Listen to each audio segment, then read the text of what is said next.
Uttar Pradesh Congress committee के आह्वान पर मंगलवार को बरेली के रामपुर गार्डन स्थित कांग्रेस कार्यालय में मंडलीय प्रेस वार्ता आयोजित की गई। कार्यक्रम में मुख्य अतिथि के रूप में उत्तर प्रदेश कांग्रेस कमेटी के प्रदेश प्रवक्ता डॉक्टर केबी त्रिपाठी मौजूद रहे। उन्होंने नीट सहित देश की विभिन्न प्रतिष्ठित परीक्षाओं में लगातार सामने आ रहे पेपर लीक मामलों, युवाओं के भविष्य से हो रहे खिलवाड़ और केंद्र व प्रदेश सरकार की नीतियों पर तीखा हमला बोला। प्रेस वार्ता को संबोधित करते हुए डॉक्टर त्रिपाठी ने कहा कि प्रदेश में भ्रष्टाचार चरम पर है और आम जनता परेशान है। उन्होंने आरोप लगाया कि भाजपा सरकार के मंत्रियों और विधायकों पर लगातार भ्रष्टाचार के गंभीर आरोप लग रहे हैं। कांग्रेस पार्टी जनहित के मुद्दों को प्रमुखता से उठाने का कार्य कर रही है। उन्होंने कहा कि वर्ष 2014 में प्रधानमंत्री नरेंद्र मोदी ने अच्छे दिनों का वादा किया था, लेकिन 12 वर्ष बीत जाने के बाद भी आम जनता को उसका लाभ नहीं मिला। उन्होंने बढ़ती महंगाई का उल्लेख करते हुए कहा कि पेट्रोल, डीजल और रसोई गैस के दामों में भारी वृद्धि हुई है, जबकि बेरोजगारी भी बढ़ी है और किसानों की कर्ज माफी का वादा भी अधूरा रह गया है। डॉक्टर त्रिपाठी ने कहा कि वर्ष 2018 से लेकर 2026 तक नीट परीक्षा में लगातार गड़बड़ियों और पेपर लीक के मामले सामने आए हैं। इसके बावजूद केंद्रीय शिक्षा मंत्री धर्मेंद्र प्रधान ने इस्तीफा नहीं दिया है।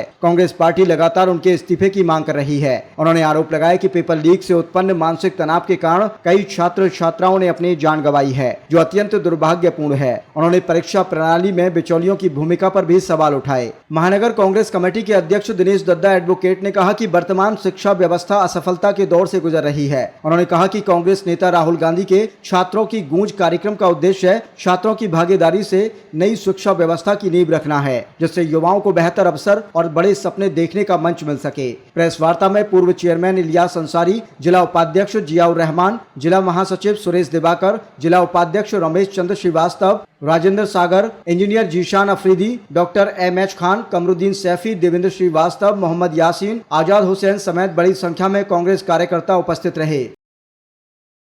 आज हमारे उत्तर प्रदेश कांग्रेस पार्टी के शीर्ष नेतृत्व के निर्देश पर उत्तर प्रदेश के हर मंडल में प्रेस वार्ता आयोजित की जा रही है। अभी आपने देखा कि पहले हमारे देश में नीट का पेपर लीक हुआ। नीट का पेपर हमारे देश में विद्यार्थियों के लिए बहुत महत्वपूर्ण परीक्षा है, जिससे वो डॉक्टर बनने के लिए अपना प्रवेश पाते हैं, और उसका पेपर 40 लाख, 60 लाख, 80 लाख रुपए में बिका और बाद में सरकार ने उस परीक्षा को रद्द कर दिया और दोबारा परीक्षा की तिथि घोषित की।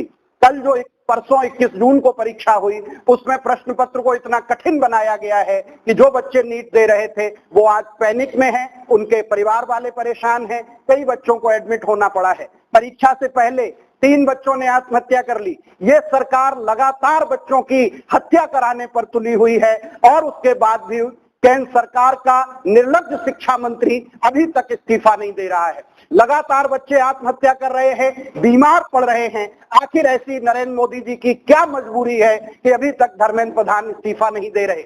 एजेंसियों की कोई जिम्मेदारी तय नहीं हो रही है। लगातार इस देश में परीक्षाओं को टारगेट किया जा रहा है। मैं कहता हूं कि साजिशन 2014 के बाद इस देश में शिक्षा को खत्म करने का प्रयास किया गया, उसी की परिणति आज ये है। लगातार शिक्षा व्यवस्था को नई राष्ट्रीय शिक्षा नीति के आधार पर जिस तरह से अपंग बनाया गया, उसके नए प्रावधान किए गए, जिससे आज सभी संस्थानों में शिक्षा खत्म हो गई है। सभी प्रोफेसर्स को क्लर्क बना के रख दिया गया है और जो प्राइवेट एजेंसियों के लोग हैं, आज उन्हीं के हाथ में पूरी की पूरी कमान सौंप दी गई है। लगातार वो लोग शिक्षा को व्यवसाय बनाकर पैसा कमा रहे हैं और पेपर लीक से पैसा इकट्ठा किया जा रहा है। मैं पूछता हूं कि जो प्रधानमंत्री कहते थे कि न मैं खाऊंगा न खाने दूंगा, ये जो पेपर लाखों की संख्या में कई लाख में बिक रहा है, कई लाख करोड़ पैसा जो इकट्ठा हो रहा है, वो आखिर जा कह रहा है? क्या बिना सरकार की जानकारी कितना बड़ा पैसा इकट्ठा हो सकता है? मैं कहता हूं कि इसमें सरकार लिप्त है। सरकार में जो लोग हैं उनके लोग लिप्त हैं। प्रधानमंत्री की भूमिका भी आज संदेह से परे नहीं है। प्रधानमंत्री को भी नैतिकता के आधार पर इस्तीफा देना चाहिए था, नहीं तो कम से कम शिक्षा मंत्री को बर्खास्त करना चाहिए था। सिर्फ लीपापोती हो रही है, खाना पूरी हो रही है, आज तक किसी पे कोई कार्रवाई नहीं हुई। कल लखनऊ में एक आग लगी, 15 परिवारों ने अपने चिराग खो दिए। सिर्फ आके उप मुख्यमंत्री रोते हैं, मुख्यमंत्री दौरा कर लेंगे, क्या इससे जो उन 15 परिवारों में रिक्ति हुई है वो पूर्ति हो जाएगी? मैं इस निर्लज्ज सरकार से पूछता हूं, मैं योगी आदित्यनाथ से कहता हूं कि तुम्हें इस्तीफा देना चाहिए। आज तुम्हें गद्दी छोड़ देनी चाहिए कि लखनऊ में तुम्हारी नाक के नीचे 15 बच्चे जल के मर गए, चीखते रहे, चिल्लाते रहे। कूद कूद के भागते रहे? क्या तुम्हारी सारी एजेंसियां विपक्षी नेताओं को घेरने में ही टाइम खर्च कर देंगी?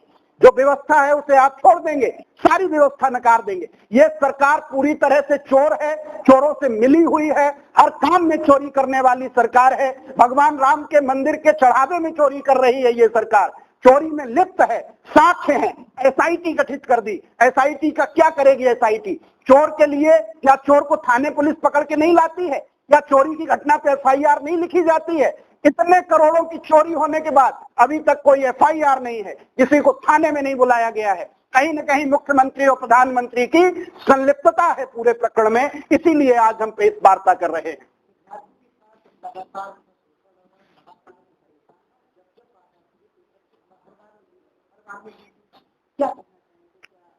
देखिए, कहीं न कहीं मुझे लगता है कि इसमें सरकार की स्पष्ट मंशा है कि देश में परीक्षाएं न हो, भर्तियां न हो, और भर्ती और परीक्षा के नाम पर एक तंत्र विकसित किया जाए जिससे पैसे की उगाही हो और वो पैसा इकट्ठा करके चुनाव में खर्च किया जाए।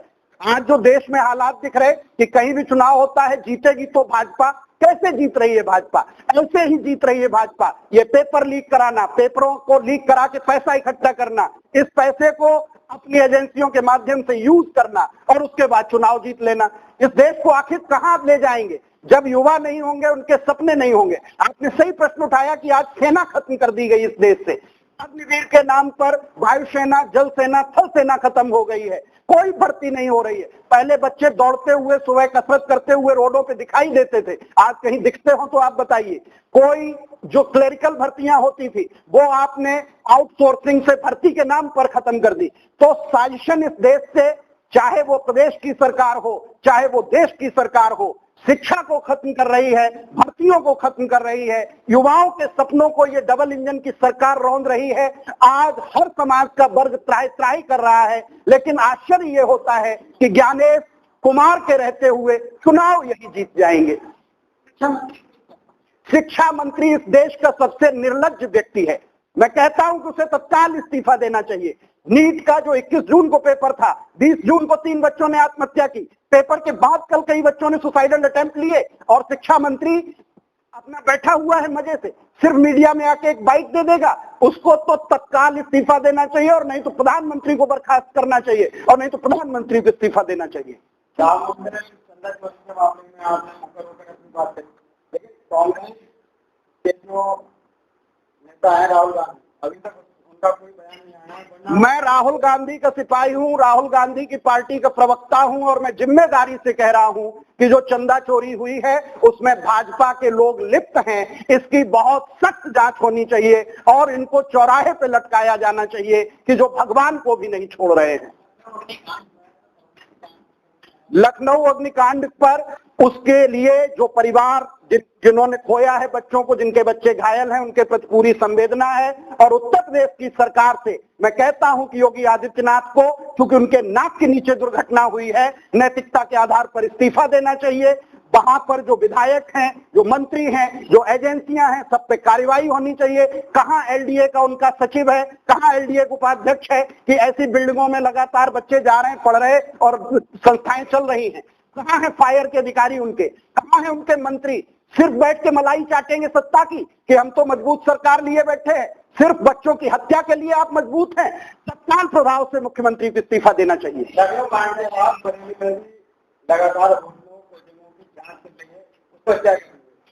जांच तो खाना पूरी होती है, आज भी खाना पूरी ही चल रही है। विपक्षी नेता की या विपक्षी पार्टी के कार्यकर्ता कोई संस्था होगी तो उस पर सब नियम थोप दिए जाएंगे। हमारे यहाँ कल भी नगर निगम की टीम सर्वे करके गई, आज भी बीडीए, नगर निगम, फायर सब आए, लेकिन वाकई जो भाजपा से मिले हुए लोग हैं, जो भाजपा के कार्यकर्ता हैं, उनके यहाँ कोई नहीं जाएगा, उनके ऊपर कोई कार्रवाई नहीं होगी। जब तक ये सिलेक्टिव पॉलिटिक्स चलेगी तब तक लगातार ऐसे कांड होते रहेंगे, ऐसी दुर्घटनाएं होती रहेंगी और जिम्मेदार आंख बंद किए, कान बंद किए बैठे रहेंगे।